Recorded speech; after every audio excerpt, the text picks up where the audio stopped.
What's up, everybody? Welcome to Podcast Now. I'm Alex, and in this video, I want to talk about my favorite scene in Final Fantasy VII Rebirth. And honestly, it's a scene I just keep going back to, and I kind of isolated it right when I played it. You can tell the impact, and when the credits roll and the game ends, and weeks now, and actually I would say almost a month plus at this point since I beat the game. This scene still, it impacted me, I guess, in the past tense, but it still impacts me to this day. It's a scene I remember, and it's a scene that maybe really sums up my love that I've talked about, in other videos for Final Fantasy VII Rebirth all up, right? Where it really does so many things right. So yeah, I just want to kind of talk you guys through it and talk about why it's my favorite scene. Now look, one thing I want to be sure I get out of the way early, because it's one of those things where it's kind of like the meme that goes around on Twitter where when you say one thing, it's not like you're saying all the other scenes are garbage, right? Like I'm saying this is my favorite scene. It doesn't mean I don't like other scenes in the game.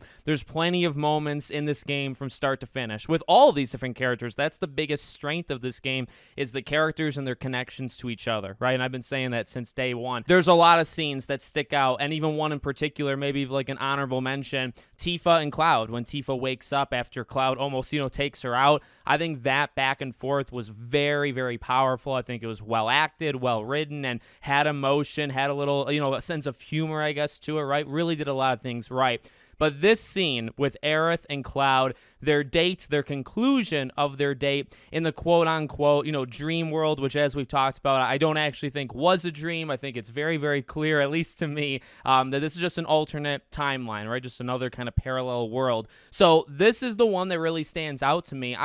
Look, I've talked very highly, I would say, even looking back, in retrospect, on her death. And I guess the reason why that one isn't my favorite is something I have brought up before. There's a confliction of emotion. I don't even know if confliction is an actual word, but just, you feel sad, you feel kind of confused. And the thing that this scene with Aerith and Cloud in the church, I think does better than that scene, and really better than all of the other scenes in this game to me, is have so much emotion and say it very clearly. And that's kind of where I want to start out with this. It's a pretty simple conclusion, albeit like you're still a little confused because you're wondering what is actually going on.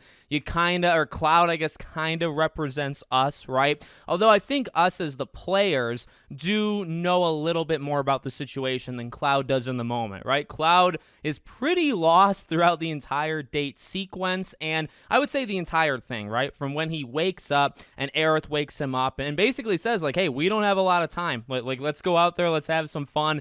Don't look up, and then he says, well, of course, now I kind of have to, right? From the very beginning, and it's about, I believe, I've looked it up because other people have done, like, the recordings of the entire thing. It's maybe like 16 or so minutes, right, of footage of these two. There's not a low moment. I mean, there's some, like, walking from point A to point B, but there's this heavy presence about what is about to come. And I really think that is also a pretty impactful thing, I guess, in the end here, right? So, again, the scene, I would say, like where the camera, you're not changing settings here. You're just in the church and you're just kind of saying goodbye.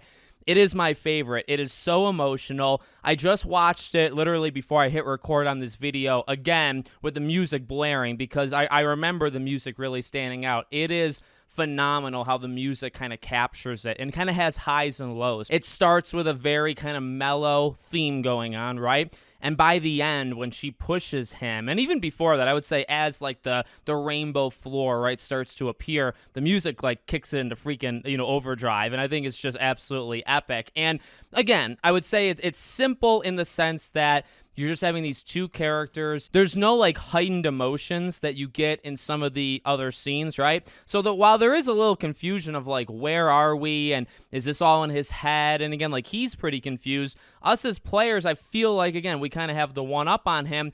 And I really think this scene hits in two ways. It hits when you're playing it, because it's just kind of impactful. It's like, even if you don't know what's going to happen, you kind of get this sense that like, ooh, is this like a weird type of goodbye, right? And then I would say, looking back, having that hindsight, it actually makes the scene, to me, it actually makes it more powerful. Because this really is Aerith's goodbye. Now, It does, again, get a little confusing in what theory you believe, right? Like, is she alive in a different timeline? Which, I've talked about, that's kind of mine, right? I think he blocks the sword and she is alive, but his version, the main timeline, she's dead, and he thinks that she's actually still alive, right? So it gets confusing, and I think it might take from some of the other scenes, the confusingness, right, might mess with it. But this scene, I really think, kind of stands on its own. It's untouched by all of that, because whether she's alive in a different universe or not, this is that last very, like, heartfelt moment I feel these two are going to have, at least in that way, right? Like, she's trying to have some fun with him, and ultimately, not necessarily a test, but I mean, she tells him in the church, right? Like, she wanted to know, maybe kind of secretly, and now she does know where the two of them stand. And you do get, like, the cute little moment even from Cloud being like, well, next time, right? So he's openly saying he wants there to be a next time where these two go on a date. And you can see Aerith's face light up in that. But again, there's also kind of this depressing sadness where we know that she knows, and also she knows just herself, right? She's kind of bracing him, or this is the start of bracing him for the finale. This really is the start, right? Because then he goes through and Sephiroth gives him the spiel, and then, he lands back, in the current timeline, and, Aerith talks again about breaking through to the real him, and it continues from there, right? Where she kind of has to snap him out of just his awful mental state, let's say, when she gets killed or not killed or whatever. But this is kind of the start to it, because this is the start when she hugs him and she says, whatever happens, don't blame yourself. And that is an amazing line. And if you rewatch it, especially with audio, the music picks up actually right here. I would actually like to retract my previous statement. It really picks up as she starts to inch closer to him and then hugs him. The music kicks into overdrive. And it's a beautiful, beautiful soundtrack. Actually, the entire game has just amazing songs. But the music really helps here, and her message really helps here. And again, I think that's something that's kind of untouched, because even in the moment, you don't know what's going to happen, right? I think that's actually the line, and that's maybe like the frame, of the entire scene that hits the hardest when you're playing it. And maybe it hits harder, like, if you know what's about to happen. I guess if you don't know, then maybe it would come off a little bit more confusing, but I feel like there's plenty of hints as to where the story is going, even if you're a first-time player, right? But if you're going through and like I said, I mean, this is the start of her really trying to break through to him and brace him for, like, what's about to come. So us as players hearing that, I feel like that's very impactful in the moment, because it's like, ooh, like, she definitely knows. Again, this is part maybe of her, like, kind of 4D chess game she's playing with Sephiroth. And she's aware, you know what I mean? She's aware. She kind of wants to make Cloud aware, but she can't go all the way, right, for, like, various reasons. And I don't know, that line, and even the delivery, right? Like, I've talked about the voice acting in general. They crush it. They crush it the whole game. But this is obviously kind of just everything coming together, right, to really, really work. But I love that line. I think it hits really hard when you're playing it. And again, that's when playing it. Looking back at it, even with everything that happens afterwards, it's a nice moment between these two characters. Probably the best moment that they have in the game. And I would even add, I guess, remake to that, right? I really believe this is the best scene that Cloud and Aerith have. There's more talking in other scenes. Other scenes are longer. Other scenes might have higher stakes to it. Because, again, there's a little confusion going on in this one. Like, she pushes him, and it's like, well, what's she pushing him through? I mean, like, of course, we've speculated. And then, Sephiroth comes, through the door, and it's like, well, that can't be good. You can kind of see that one. But, again, it's got more than one meaning. Like, actually, one of the sad ways of looking at it is that is absolutely the end of that Aerith, right? Because, I mean, I believe that is a timeline. That's a timeline version of her, just like it was a timeline version of Cloud. That Aerith is gone. You know what I mean? Like, Sephiroth is walking through that door, not for a chit-chat. Now, he doesn't have his sword out, so I guess that's a good first sign, but he's going to pull his sword out, right? So, like, that Aerith is pretty much done for, and you can, again, kind of get sad in that way. But it's it's a goodbye, and it's it's been fun that she says to Cloud as he's falling. That is everything, right? That's not just that timeline. That is like their relationship. And again, no matter where it goes, even if Aerith has long talks with him in part 3, it's just not the same. Like, does that make sense? You know what I mean? And that's kind of just how I feel about it. Nothing will be the same, because that's that last moment of just this levity, right? Where they can have some fun. There's a lot of fun moments in this entire game, like Costa del Sol and the Golden Saucer. There's moments to break the seriousness. I mean, and look, I mean, it is a serious moment. It's a serious timeline. Like, there's some serious things going on.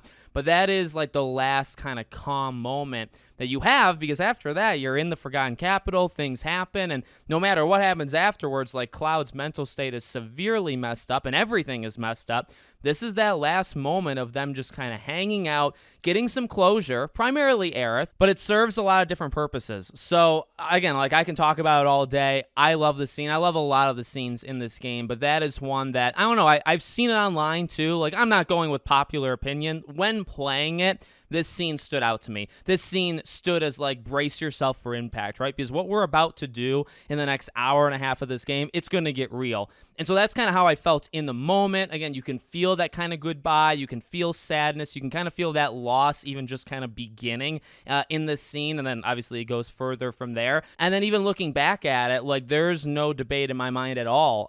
There's scenes, again, where bigger things happen or more lore is explained or whatever. But, like, I keep thinking about this scene. And I have seen that echoed online where it's like, yeah, this scene hit hard with the music, the acting, whatever. This is also a new scene, and I'm not saying like new versus old and we have to pit them against each other, but, you know, sometimes if you've played the original, you know what happens with the original. You're kind of waiting on a lot of those things, even if they slightly change it, or even if they change it, you know, in a big way. You're still kind of waiting for that replica, if that makes sense, right? For something like this, you never really know. You know what I mean? Like, the entire dream sequence, they do anything. The lines are new. The setting might be, I mean, it's not new, right? But, like, it's a new situation. And I think that helps it stand out amongst other things, because other things you might be waiting to compare with something else, right? Or you might be waiting to see, okay, what do they change or what do they keep the same? Something like this just comes out of left field and it lets itself go. You know, it can do anything it wants to, like, you know, with limitations, I suppose, right? But it can kind of do anything, and I appreciate it, you know, about this scene. So let me know what you guys think in the comments. What do you think of this scene? What do you think about, you know, what's your favorite scene, I guess, in the entire game? Let me know in the comments. Make sure, as always, you're subscribed to the channel, bell icon turned on. I hope to see you all on the next one.